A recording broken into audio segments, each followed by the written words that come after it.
Sejam todos bem-vindos aqui ao nosso canal. Nós vamos estar dando início a uma sequência de estudos das lições da CPAD nesse primeiro trimestre de 2023. Eu sou o pastor Hernandes Coelho e quero convidar você que não é inscrito ainda no canal, já se inscrever, já deixar o seu like.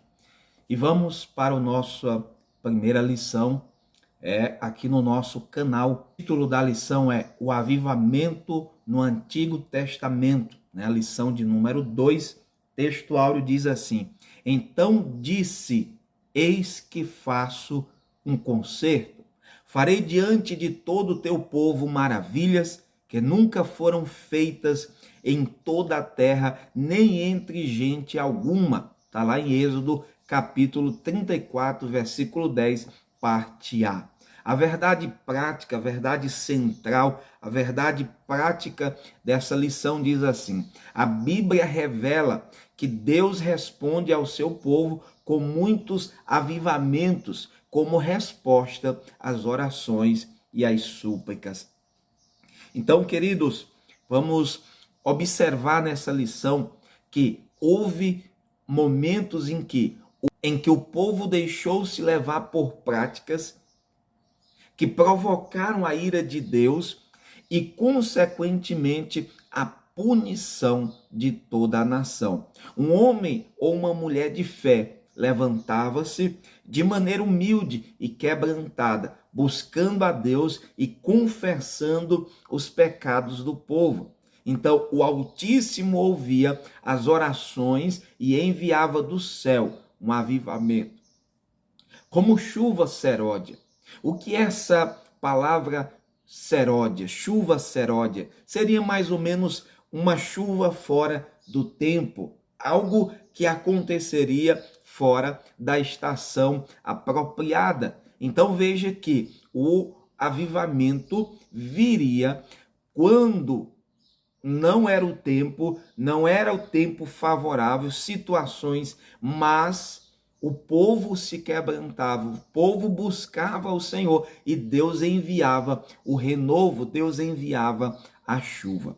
No Antigo Testamento é rico em períodos de avivamento e reavivamento entre o povo de Israel.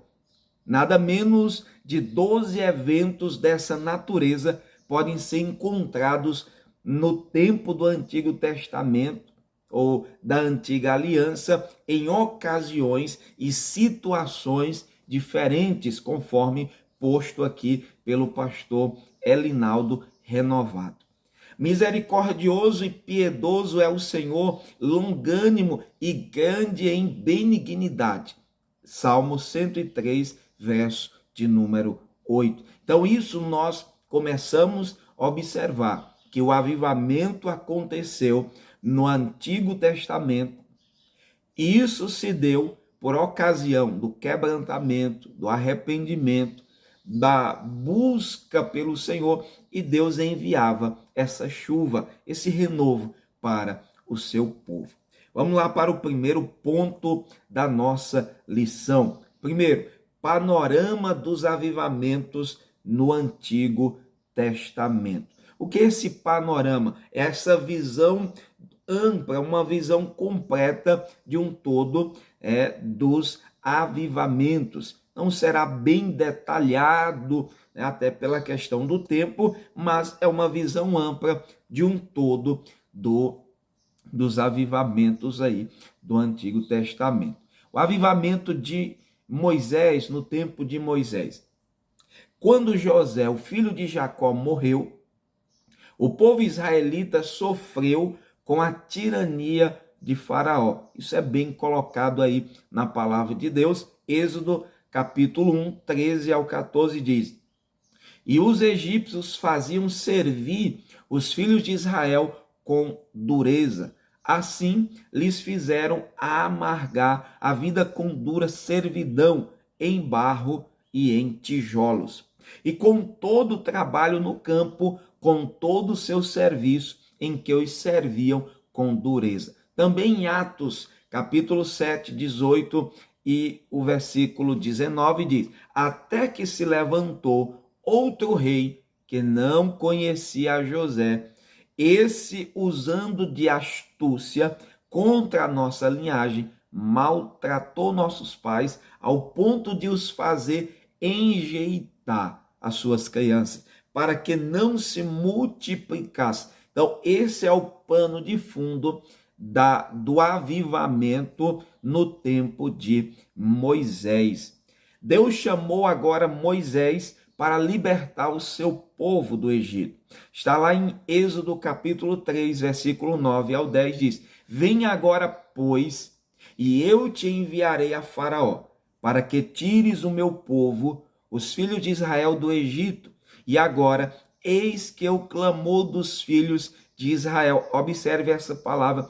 Eis que o clamor, avivamento vem de clamor. Então, o clamor dos filhos de Israel chegou a mim, e também tenho visto a opressão com que os egípcios os oprimem. Também em Atos 7,34 diz: tenho visto atentamente a aflição do meu povo, que está no Egito, mais uma vez, grave aí, e ouvi os seus gemidos. E com resposta disto, desci a livrá-los. Agora, pois, vem e enviar-te-ei ao rei do Egito. Então, veja que por intermédio de Moisés, Deus exerceu juízo sobre Faraó, fazendo com que o rei deixasse o povo sair. Sabe o que isso nos mostra? Deus nunca se viu sem uma testemunha dos seus divinos propósitos ou dos seus planos para um povo, uma nação ou uma igreja, segundo disse o pastor Elinaldo Renovado. Isso mostra para nós que Deus sempre terá um que vai se levantar em meio a uma geração decaída, a um povo que está sem essa vida, sem esse avivamento. Deus vai levantar um para que traga consigo esse tempo de renovo. Então, Deus não precisa de muitos, Deus precisa apenas de um que esteja perante ele. Deus encontrou Moisés.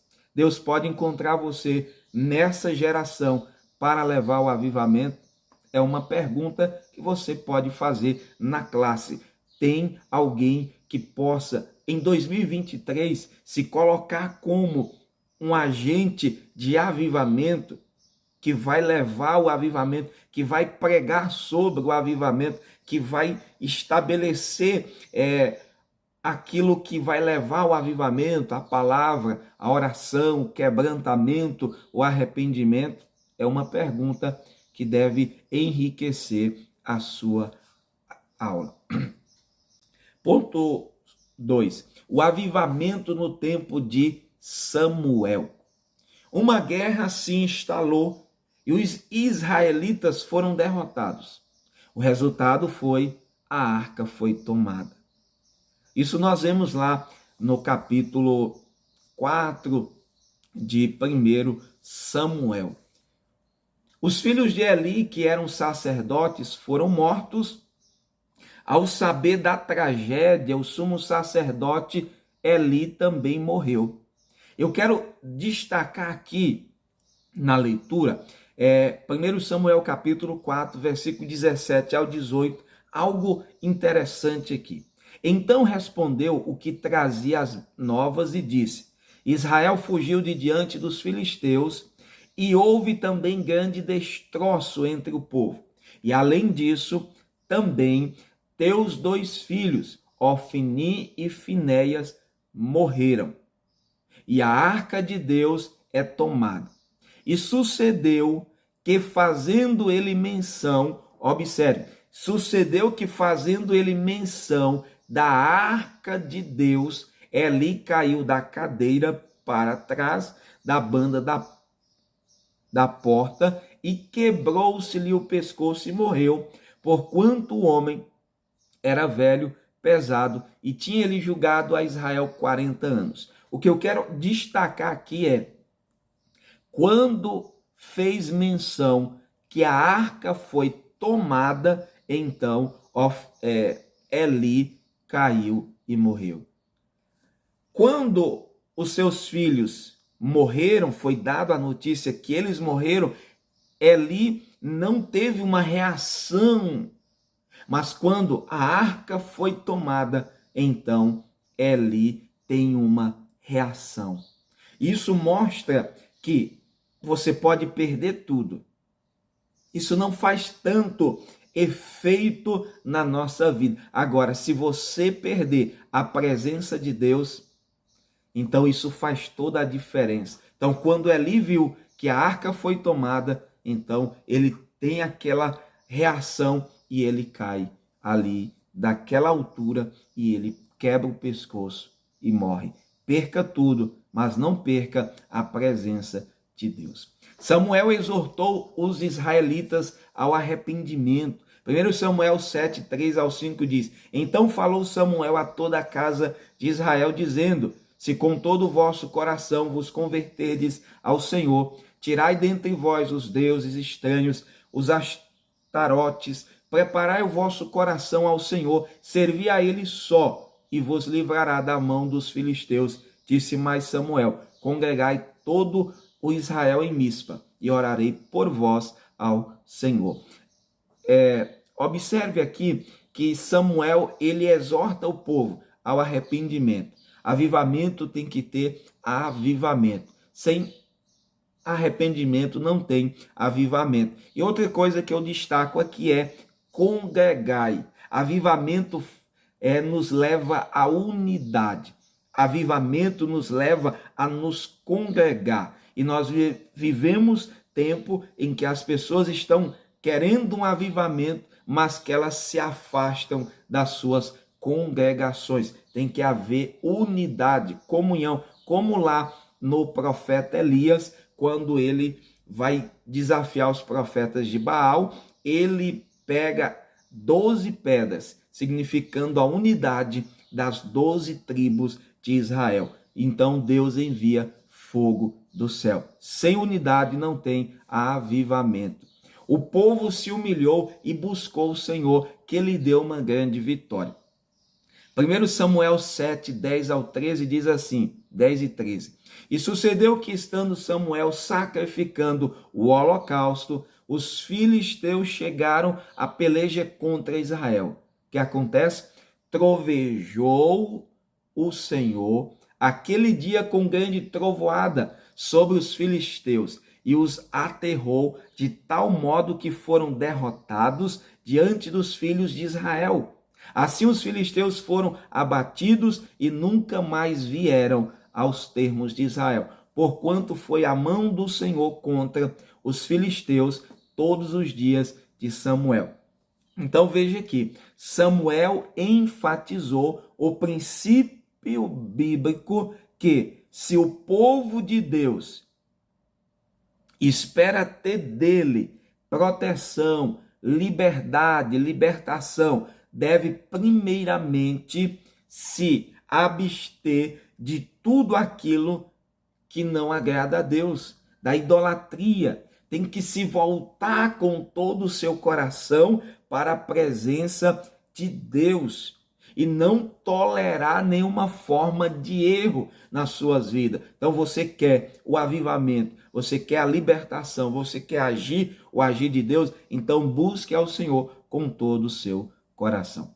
O avivamento no tempo de Josias. Amon governou de maneira corrupta e seus servos o mataram. E o povo vem declarar Josias rei em seu lugar, como está lá em 2 Crônicas 33, versículo 21-25.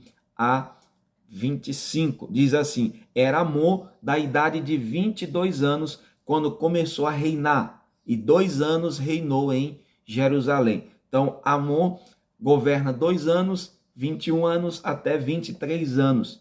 E ele fez o que era mal aos olhos do Senhor, como havia feito Manassés, seu pai, tal filho, porque Amon sacrificou a todas as imagens de esculturas que Manassés, seu pai, tinha feito e os serviu.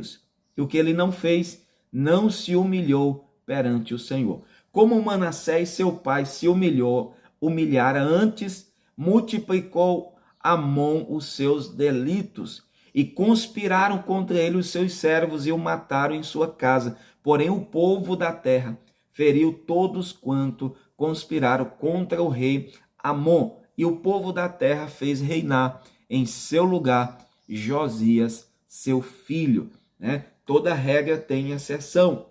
Veja que Amon seguiu o caminho de seu pai, Manassés, mas Josias não seguiu os passos de seu pai. Então, o rei Josias realizou uma verdadeira reforma espiritual na vida da nação. A situação era tão decadente que até o livro da lei havia se perdido no templo, mas foi achado durante as obras do santuário. Então veja que no período do pai de Josias, aqui Amon, a decadência espiritual era tamanha que o livro da lei se perdeu.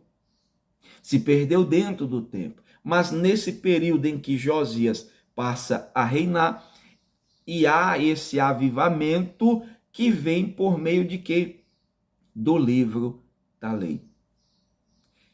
Segundo as Crônicas 34, 14 e 15 diz: E tirando eles o dinheiro que se tinha trazido à casa do Senhor, e Uquias, o sacerdote, achou o livro da lei do Senhor, dada pelas mãos de Moisés, e Uquias respondeu e disse a Safã, o escrivão: Achei o livro da lei na casa do Senhor. E Uquias deu o livro a Safã.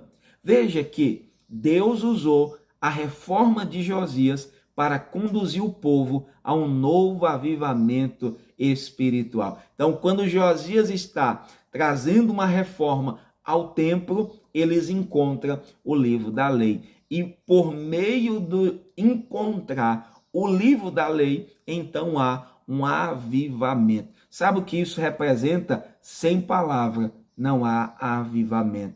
Se você esqueceu a palavra empoeirada na gaveta, na estante, e você se diz espiritual, avivado, é de desconfiar esse avivamento, porque o avivamento provém da palavra. Nunca, pois, se celebrou tal Páscoa em Israel, desde os dias do profeta Samuel. Nem nenhum rei de Israel celebraram tal Páscoa como a que celebrou Josias com os sacerdotes e levitas e todo o Judá e Israel que ali se acharam, e os habitantes de Jerusalém. Veja que não há muita diferença entre o livro escondido no templo e a Bíblia escondida na estante. Uma Bíblia que não é lida é tão inútil quanto uma Bíblia perdida. A sua Bíblia, você tem ela em mão? Você faz uso dela? Ou essa Bíblia está escondida? Também a resposta humilde e obediente de Josias ao livro foi e permanece um modelo de como todas as pessoas deveriam responder à palavra revelada de Deus. Então, quando Josias viu o livro, leu o livro, tem conhecimento do livro, então Josias responde de forma positiva, então há um avivamento, há uma mudança ali. Então, permita que a palavra encontre e faça guarida no teu coração, para que ela possa trazer o avivamento nos corações. Segundo subtópico, a confissão de pecados e retorno à palavra de Deus. Nós vamos observar agora o avivamento no tempo de Neemias, o chamado de Neemias. Neemias se achava na função de copeiro. Copeiro era aquele indivíduo que cuida da copa, que faz doces ou licores para a copa, criado que serve à mesa. Então era aquele servo que estava ali sempre diante do rei Artaxerxes. Quando foi informado da miséria em que a cidade de Jerusalém se encontrava. Neemias 1:3 diz: e disseram-me os restantes que não foram levados para o cativeiro. Lá na província estão em grande miséria, desprezo, e o muro de Jerusalém fendido, e suas portas queimadas a fogo. Neemias orou durante 4 meses com grandes lamentações. A pergunta é: o que você tem feito diante da miséria espiritual que nós estamos vivendo? Quando você olha para a congregação, vê os irmãos desanimados, sem fervor, sem vida, qual é a tua reação? Neemias, ao saber a situação de Israel, ele se pôs há 4 meses a estar em lamentação. Não a lamentação de você estar reclamando, se lamentando, mas de buscar oração, jejum, quebrantamento diante de Deus. É diferente a lamentação de você estar murmurando, reclamando, mas da lamentação de você estar orando, clamando, buscando a Deus. Neemias 1:4 diz: e sucedeu que, ouvindo eu essas palavras, assentei-me, chorei e lamentei por alguns dias, e estive jejuando e orando perante o Deus dos céus. Então, não adianta de nada ter um tempo bonito se os crentes estão em desobediência. Hoje são muitos os templos edificados, bonitos, estruturas magníficas, Porém, crentes que estão em desobediência. O resultado é miséria espiritual que pode levar à ruína moral e material. Templo sem muro é igreja sem doutrina, sem proteção. Então, o verdadeiro avivamento é o que provém da palavra. Palavra produz santidade. Palavra produz mudança de vida. Então, não adianta templos magníficos sem haver um povo que esteja ali em humildade, reverência e temor a Deus. Também nós vemos Neemias sentiu-se tocado para fazer alguma coisa, mas antes orou a Deus. O problema hoje é que as pessoas querem resolver do seu jeito. O exemplo é Davi. Davi viu que Deus habitava debaixo de lonas, nos tabernáculos. Então, ele diz: eu tenho que construir uma casa, um templo para o Senhor. Mas Davi não orou, Davi não consultou. Davi teve até a intenção boa, mas não orou. Então, você quer um avivamento? Busque primeiro a orientação de Deus. Deus vai te orientar como você vai conduzir, como você vai realizar aquela obra para o Senhor. Então veja, com lágrimas, jejum, adoração, súplica, confissão de pecados e intercessão. É um exemplo de como o homem de Deus deve colocar-se em momentos de crise. Então, como é que nós vamos nos colocar nos momentos de crise? Lamentar, murmurar, reclamar? Não. Clamor, lágrimas, jejum, adoração, súplica, confissão de pecados. Aí sim é o caminho para se vencer o tempo da crise, da sequidão espiritual e vir um renovo. Também Neemias estava profundamente angustiado com a condição de Jerusalém, mas não se limitou a pensar sobre isso. Veja que Neemias, ele estava profundamente angustiado por saber a situação de Israel, de Jerusalém, mas ao mesmo tempo ele não se limita apenas a ficar pensando, a lembrar da glória de Israel, a ficar apenas resmungando, lamentando-se. Mas depois de sua angústia inicial, Neemias faz o quê? Ora, derramando o seu coração a Deus e procurou o momento melhor, né, para agir e a maneira melhor de se agir na situação. Então, com isso, nós aprendemos que não adianta nós ficarmos apenas murmurando, reclamando, chorando. Nós precisamos buscar a maneira de como resolver. Não adianta nós ficarmos apenas dizendo nós estamos passando um tempo de frieza espiritual, de desânimo, não tem fervor, não tem avivamento, né? E tá lembrando do tempo passado da igreja primitiva, do Pentecoste, né? Dos avivamentos modernos e ficar apenas nisso. É preciso nós buscarmos em Deus a maneira de como agir para não sermos vencidos pela frieza espiritual, moral que abala a nossa sociedade. Segundo subtópico, ponto aqui, é a confissão de pecados. Neemias 1, 6 e 7 diz: estejam, pois, atentos os teus ouvidos, os teus olhos abertos para ouvir a oração do teu servo, que hoje faço perante ti de dia e de noite, pelos filhos de Israel, teus servos, e faço confissão pelos pecados dos filhos de Israel, que pecamos contra ti. Observe o que Neemias faz. Faço confissão pelos pecados dos filhos de Israel, que pecamos. Neemias não está em Jerusalém. Neemias está aqui, lá com Artaxerxes, servindo ali. Mas ao mesmo tempo ele se coloca, ele se enquadra nos pecados da nação. Ele se coloca como se ele estivesse, como se ele houvesse pecado. Ele sabe o que isso significa? Neemias está se identificando com a situação, com o povo.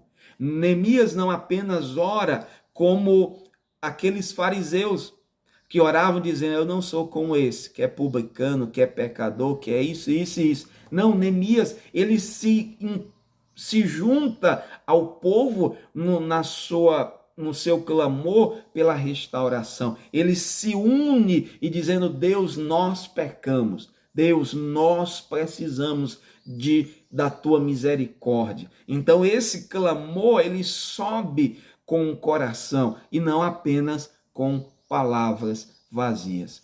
Também eu e a casa de meu pai pecamos. De todo nos corrompemos contra ti e não guardamos os mandamentos, nem os estatutos, nem os juízos que ordenastes a Moisés, teu servo. Então nós vemos que na condição de um intercessor, ele se incluiu entre os pecadores. A confissão dos pecados é a confissão, é a condição indispensável para viver um verdadeiro avivamento espiritual. Há abundância de faladores e de murmuradores em muitas igrejas, mas há poucos intercessores. Hoje nós vemos muitos faladores, muitos murmuradores, mas poucos intercessores. Quem vive a interceder, ele não fica murmurando pelos cantos, ele não fica apenas de falatórios vãos e vazios, mas ele vai interceder, que Deus levante intercessores, que venham interceder, que venham se colocar diante de Deus em favor daqueles que estão frios, sem avivamentos. Em vez de nós ficarmos por aí colocando na internet, dizendo que a igreja brasileira precisa de um avivamento, que a igreja não tem avivamento, que a igreja... E a gente ficar no sentido de murmurações, ou vivendo de passado, né? E quem vive de passado é museu, mas nós interceder diante de Deus. E quando as pessoas falarem, nós possamos dizer como o profeta Ezequiel, Deus é o Deus que ressuscita ossos secos, que traz a vida, aquilo que não tem vida, que nós possamos profetizar vida, avivamento, nesse tempo onde não há vida espiritual. Amém? Então, Neemias não orou como certos crentes, inclusive os obreiros que encobrem os pecados do povo, da sua família e deles próprios. Elinaldo Renovato diz isso. Então, nós precisamos confessar.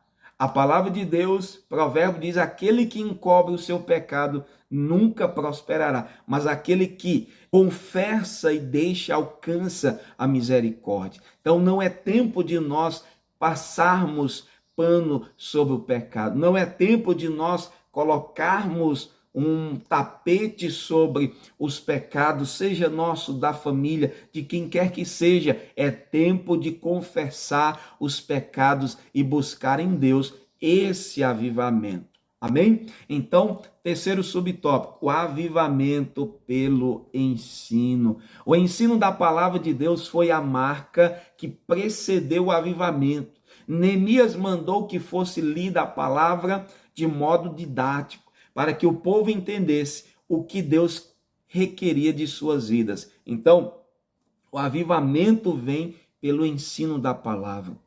Alguém não gosta do ensino, diz que o ensino é frio. Olha só, alguém certa vez disse que todo teólogo é frio. Ele diz porque quem estuda teologia, teologia vem de gia e gia é fria. É uma exegese que só Jesus na causa. Mas observe que o ensino didático da palavra é que produz o verdadeiro avivamento.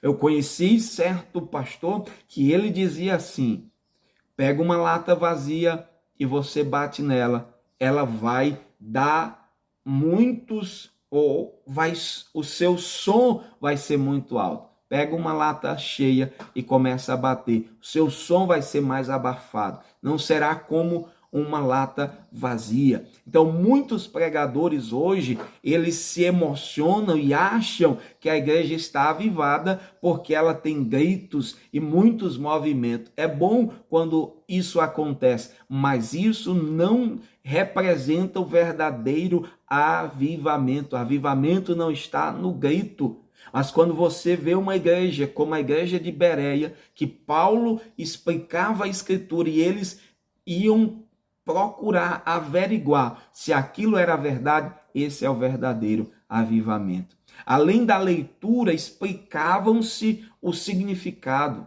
e o que aconteceu, o povo entendeu. Como resultado, sobreveio um poderoso avivamento sobre o povo. Neemias 8, versículo 1, 3, 5, 8 e 12 diz assim: E chegado o 7º mês, e estando os filhos de Israel nas suas cidades, todo o povo se ajuntou como um só homem na praça diante da porta das águas. E disseram a Esdra, o escriba, que trouxesse o livro da lei de Moisés, que o Senhor tinha ordenado a Israel. E leu nela diante da praça que está diante da porta das águas, desde a alva até o meio-dia. Veja só, diante da praça que está diante da porta das águas, desde a alva até o meio-dia. Perante homens, mulheres, sábios, e os ouvidos de todo o povo estavam atentos ao livro da lei. E Esdra abriu o livro perante os olhos de todo o povo, porque estava acima de todo o povo. E abrindo ele, todo o povo se pôs em pé, reverência, e leram o livro da lei de Deus, e declarando, explicando o sentido, faziam que lendo se entendesse, havia entendimento.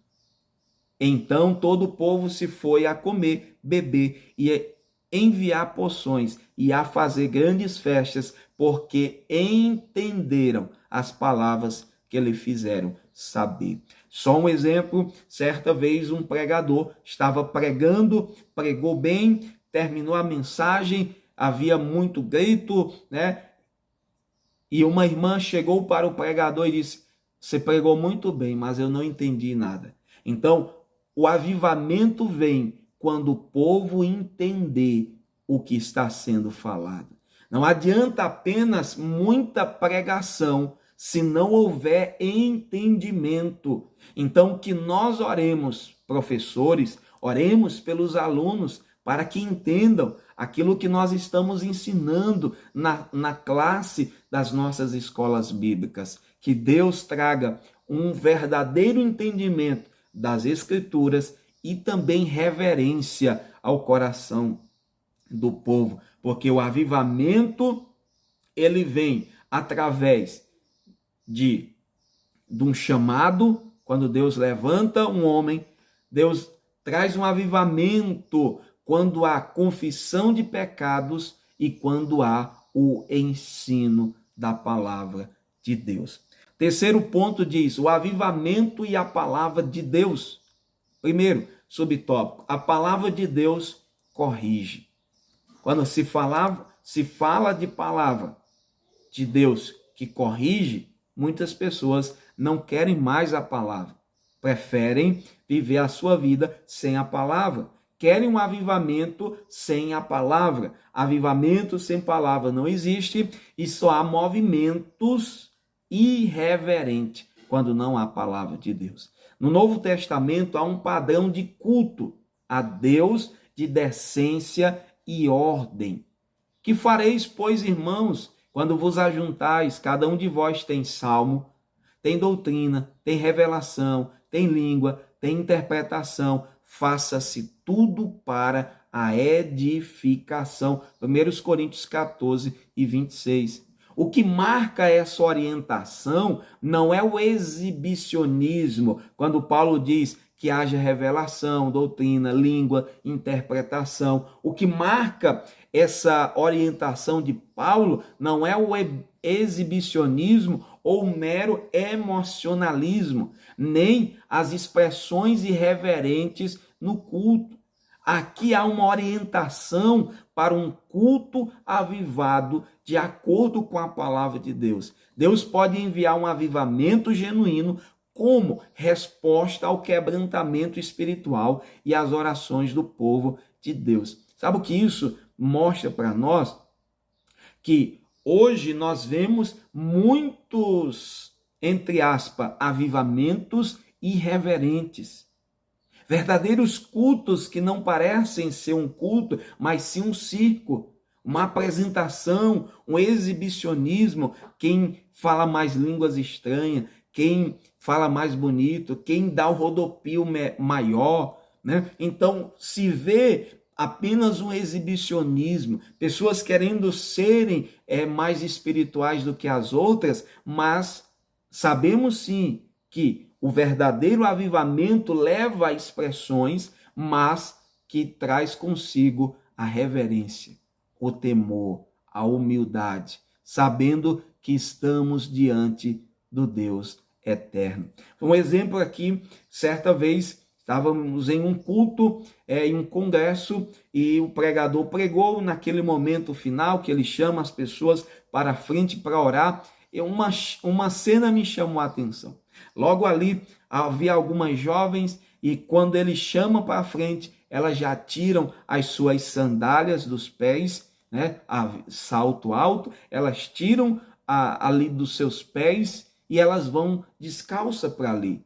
Aquilo me chamou a atenção, porque parece que já havia algo programado, já havia algo que estava pré-estabelecido na mente delas. Nós vamos pular, nós vamos aqui fazer alguma coisa, então nós vamos ter que tirar. Então, o verdadeiro avivamento, ele acontece pela influência do Espírito Santo e não humana, né? Então, observe aqui que, sim, a igreja avivada tem de ser bíblica, entranhada e essencialmente bíblico. O avivamento tem que ser bíblico. Então veja que todo o Novo Testamento, o ensino dos apóstolos é fundamentado no ensino dos profetas, no ensino de Cristo, na lei. Então tudo é fundamentado na palavra. Então, avivamento que não está na palavra não é avivamento. Paulo agora apresenta aos coríntios um exemplo de como deveria ser conduzido a reunião de uma igreja local. Não é esse movimento que se vê por aí, né?